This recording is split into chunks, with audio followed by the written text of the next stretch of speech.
Todo mundo está de acordo que algo tem que alterar, não é?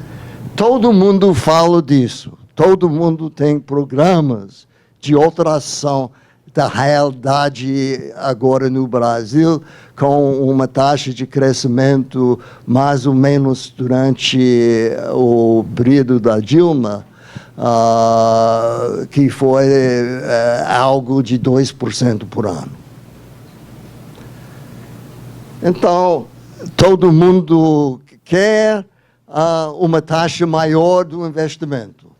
O Brasil, hoje em dia, tem taxa de investimento da ordem de 18%.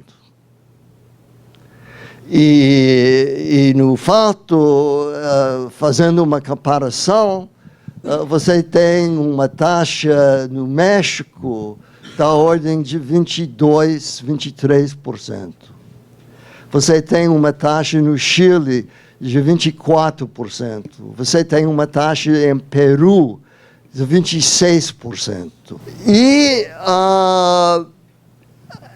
todo mundo também fala da necessidade de desenvolvimento fundamental de infraestrutura dentro do país. A necessidade de rodovias, ferrovias, a necessidade de limitar de uma maneira ou outra esse desenvolvimento do setor automóvel, que cria problemas. Então, todo mundo está de acordo disso. E todo mundo, evidentemente, quer inflação menor por uma razão simples. Inflação tem um efeito muito maior na classe mais pobre. Isso é óbvio. É a classe mais pobre que sofre com taxa maior de inflação. Então, vamos reduzir a taxa de inflação também. E, no outro lado, necessitamos de uma despesa maior no lado social. Você tem o problema na organização do SUS, então a maneira de resolvê-lo é dobrar o gasto público. Né? Essa é a maneira de resolver o problema. Em vez de gastar 5% do lado governamental dentro do Brasil, vamos dobrar, e no fato o Brasil já está gastando da ordem de 8% já está sendo gasto para SUS. Então, aí vamos dobrar. Necessitamos melhorar o sistema de educação, então vamos dobrar também para a educação, não é? Vamos colocar isso dentro do plano. E,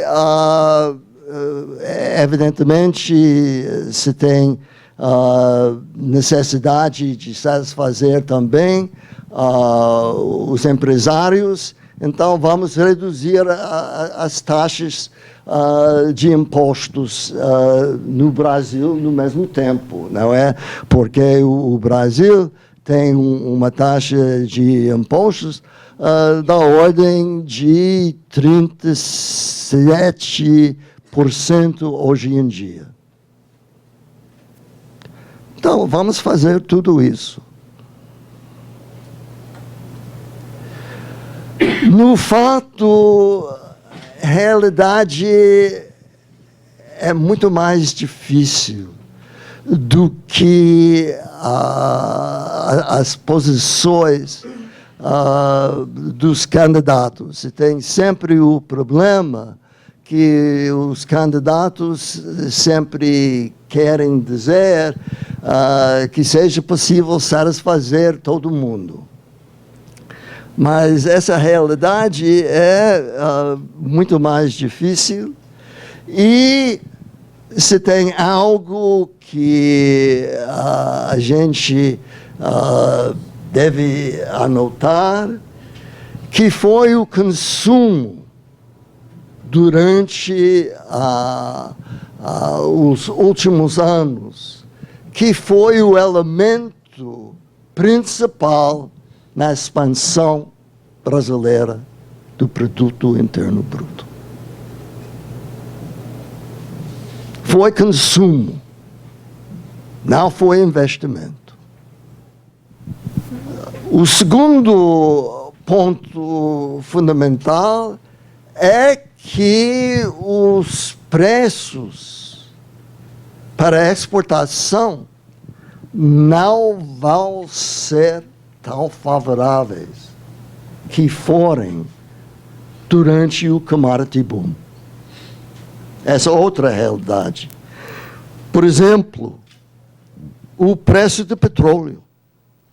O preço do petróleo que chegava já até algo de $140 por baril. Hoje em dia está ficando na ordem de $100. Vai baixar ainda mais. Porque tem uma realidade que está acontecendo, que é fracking dentro dos Estados Unidos. Os Estados Unidos, hoje em dia, vai ser o produtor principal de petróleo como um todo. E aí, esse negócio de fracking é a utilização do xisto. E a maneira de quebrar o xisto para extrair o líquido no processo que utiliza uma nova tecnologia que é muito mais favorável do que era antes. Ainda continua a ser um problema, um debate dentro dos Estados Unidos sobre fracking por causa das consequências no meio ambiente, e isso vai continuar a ser algo importante, mas, no outro lado, se pode dizer com certeza que os preços de petróleo não vão crescer na maneira prevista em todas as projeções feitas pelo Petrobras no início. E, no fato, se tem a taxa de poupança no Brasil. Essa taxa de poupança dentro do Brasil está da ordem de 15% do produto interno bruto. A taxa que se tem na China é de 45%. A taxa que se tem na Índia é da ordem de 35%. A taxa que se tem em Coreia do Sul é da ordem de 30%. E se tem todos os outros países dentro da América Latina que hoje em dia, pelo menos na costa pacífica, Pacífico, está com uma poupança interna de grande importância. E o Brasil não tem, porque havia tanta ênfase no consumo. Então, evidentemente, necessita essa expansão. Essa expansão, eu acho, no fato, tem que... você vai necessitar uma expansão do lado do governo.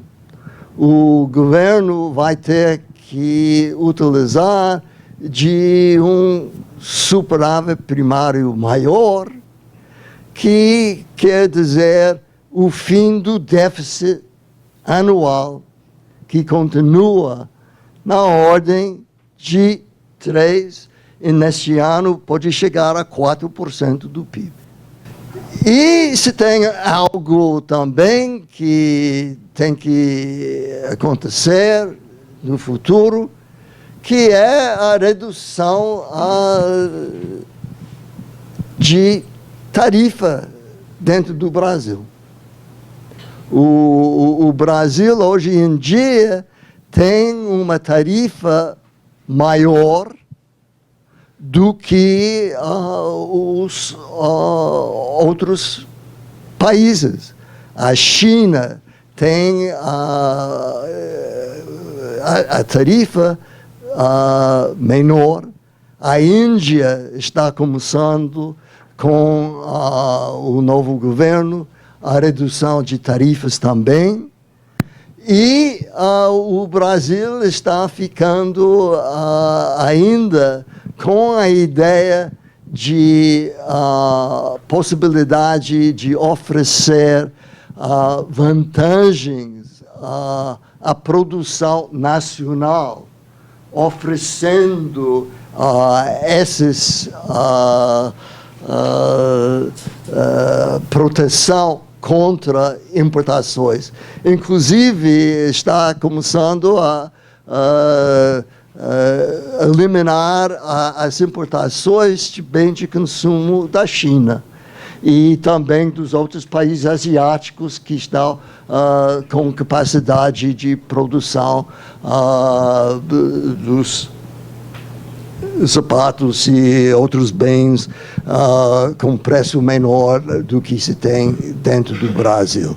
Então, aí é essa outra coisa que o Brasil tem que enfrentar, tem que entender o que está acontecendo.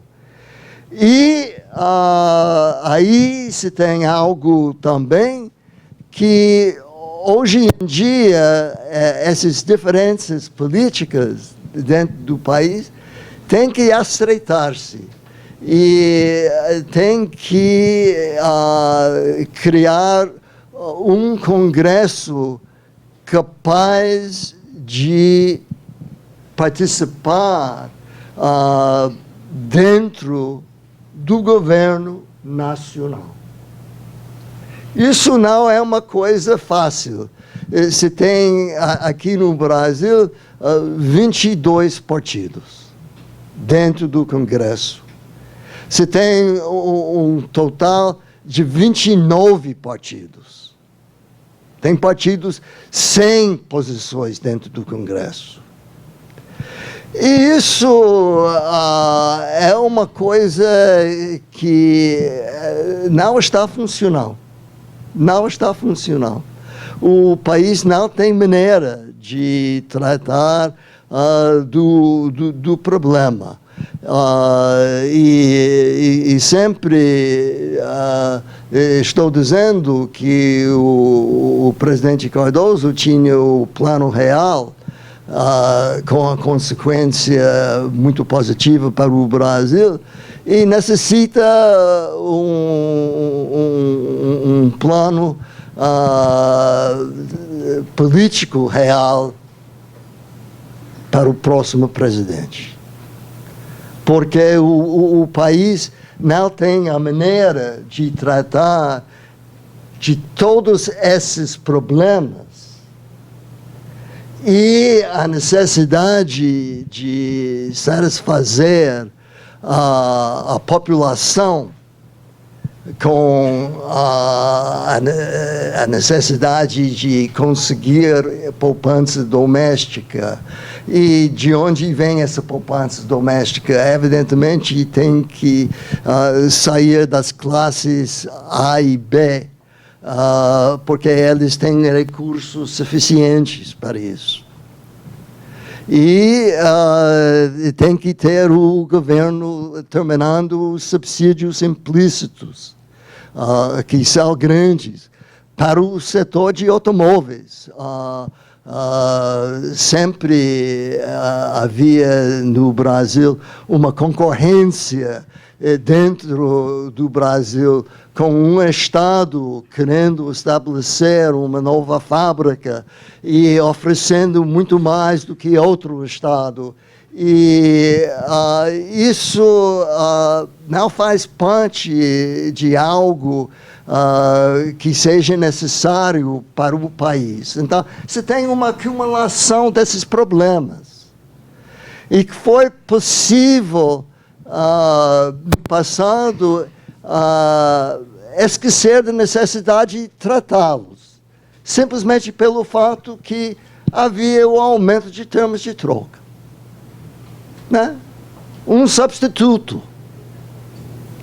Mas isso não vai servir no futuro. E eu digo que, no fato, o Brasil tem, nos próximos 4 anos, a necessidade de fazê-lo, ou vai começar a perder a posição deles. Vai perder a posição deles. Porque já vimos como a China, no fato, está investindo em tecnologia. Está produzindo Lenovo. Está produzindo outros bens. E se tem muitas promessas do presidente Xi, mas vocês sabem muito bem que esse novo banco que vai ser criado pelos BRICS, que vai levar muito tempo antes de chegar dinheiro. Que o chinês está muito capaz de falar bem sobre o assunto, mas quando vem a hora de dar dinheiro, não está lá. É igual à situação com a Argentina. E a ideia de dar muito dinheiro para o governo lá, que havia contribuições muito pequenas. E, no fato, em África, se tem o chinês investindo muito, investindo nas fontes diversas para aproveitar a oportunidade de ter uma fonte de petróleo que o país está necessitando. E aí eu tenho que falar e enfatizar algo que seja atrás da situação. Não se tem crescimento possível sem o aumento da produtividade. E não se cria produtividade aumentando a máquina governamental. Ao contrário. Ao contrário.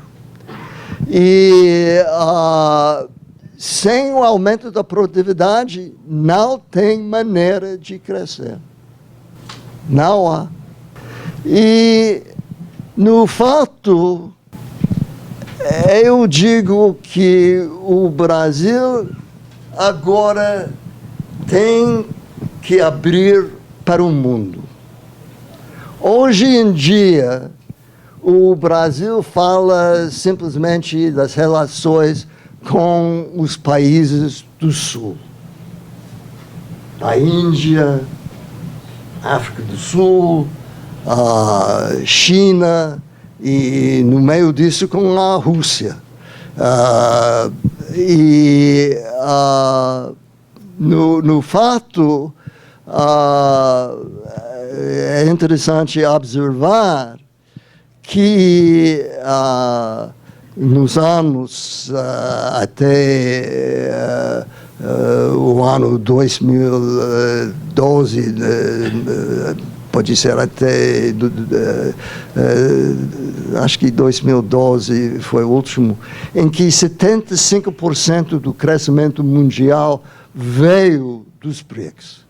No ano atual e no ano que vem, a taxa esperada é da ordem de 25% da taxa global que vai ser dos BRICS. Então, a gente estava já imaginando o fim do Norte. Mas o que está acontecendo é, como consequência do investimento na Alemanha, como consequência do crescimento que está acontecendo também na Grã-Bretanha e também nos outros países nórdicos, que se tem um crescimento que está acontecendo dentro do norte, e é os países sulistas que hoje em dia estão com problemas.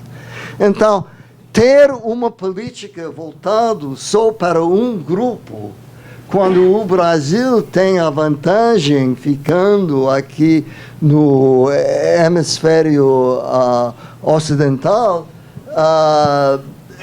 é um pouco absurdo, como se pode ver com o crescimento maior que está acontecendo no Peru, na Colômbia, no Chile. E eu acho que o Brasil, então, tem essa necessidade. E aí se tem algo muito interessante. Hoje em dia, a globalização está acontecendo com a existência de cadeias de valor agregado, em que se tem a combinação de uma série de países fazendo a parcela em que eles têm vantagem comparativa. E isso, no fato, os dados mostram que o Brasil está muito atrás dos outros países no processo de desenvolvimento, na importância dessas ideias. Porque o Brasil está interessado em produzir tudo dentro do país. Tudo tem que ser produzido, com uma diferença de 25% de preço para todas as compras governamentais. E, no fato, em vez disso, a gente fala na maneira contínua do Mercosul. E, além disso, havia a inclusão por parte da Venezuela, do presidente Chávez, e a Venezuela agora fica parte do Mercosul.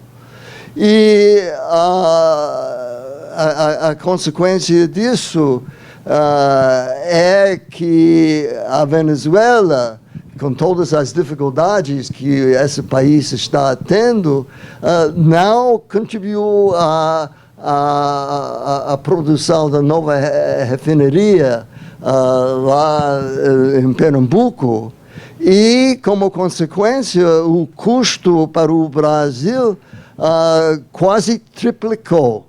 E explica, em boa parte, um dos problemas que a Petrobras estava enfrentando. Já havia um déficit em vez de superávit. E o Brasil, no mesmo tempo, tem que investir mais nesse processo de produzir mudança tecnológica. E tem que fazê-lo de uma maneira em que as empresas têm que embutir essa mudança tecnológica dentro dos planos deles. Aqui no Brasil se tem quase todo o investimento feito nesse progresso tecnológico está feito por parte das universidades e não tem uma inclusão que seja necessário do setor privado como parte do processo. E se tem, evidentemente, essas possibilidades. Acontece que a agricultura e a expansão dessa exportação de commodities aconteceu não simplesmente como consequência dos preços, mas como eu tenho indicado antes, foi a produtividade aumentando. E Embrapa representa isso. Embrapa tem conseguido grandes avanços tecnológicos. E também se tem o caso de Embraer. E Embraer é um caso muito interessante. Embraer é o exportador maior no setor industrial. E também é o importador maior dentro do setor industrial. O grande êxito do Embraer foi a capacidade de entender que se pode construir esses novos jatos utilizando motores que vêm de Grã-Bretanha, feito pelo Rolls-Royce. Se pode importar outras coisas que são necessárias em que o Brasil não tem a vantagem na produção delas. E, como consequência, Embraer tem um mercado para o produto. Tem mercado para o produto porque o preço fica razoável. Pode concorrer com Bombardier. E, no fato, a gente esquece disso quando se pensa das outras alternativas aqui, quando a gente começa a falar do progresso tecnológico. É claro que o Brasil necessita focalizar sobre educação. E agora eu falo algo que, no fato, eu estou falando faz anos, que é algo um pouco errado dentro do Brasil, em que a